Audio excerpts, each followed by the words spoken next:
Tuhan kok bisa mati? Padahal Tuhan itu kekal, Tuhan itu hidup. Nah, ini yang menjadi pertanyaan hari-hari ini.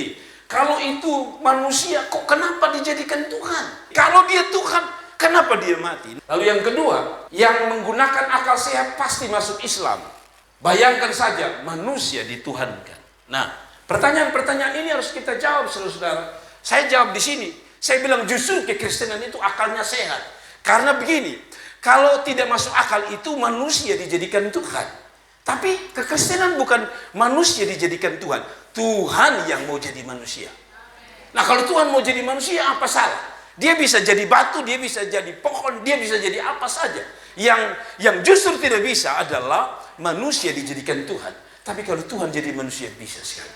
Tuhan kita bukan manusia yang dijadikan Tuhan, tapi Allah yang menjadi manusia. Kita tidak menjadikan manusia, yaitu Yesus jadi Tuhan. Justru Tuhanlah yang mau jadi manusia. Filipi pasal 2 ayat 7-8 menjelaskan begini.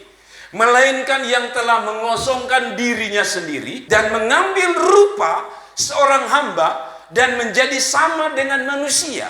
Jadi kita punya Tuhan bukan manusia yang dijadikan Tuhan, tapi Allah yang jadi manusia. Itu sebabnya Paulus bilang begini, kita pun Tuhan bukan manusia, Allah yang ambil rupa menjadi manusia. Jadi Tuhan ini yang memilih jadi manusia, yang digambarkan mengambil rupa seorang hamba dan menjadi sama dengan manusia. Tuhan kok bisa mati? Tuhan tidak mati. Lalu kenapa di catatan Alkitab mengatakan di Jumat Agung Yesus mati? Yesus mati itu sebagai manusia. Jawabannya di dalam ayat 8 dari Filipi pasal 2. Dan dalam keadaan sebagai manusia, ia telah merendahkan dirinya dan taat sampai mati. Bahkan sampai mati di kayu salib. Jadi yang mati di kayu salib siapa?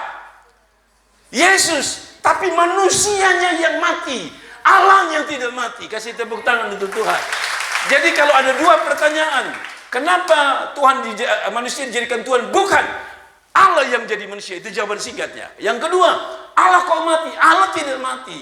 Karena Allah jadi manusia, manusia Yesusnya yang mati, Allahnya tetap hidup.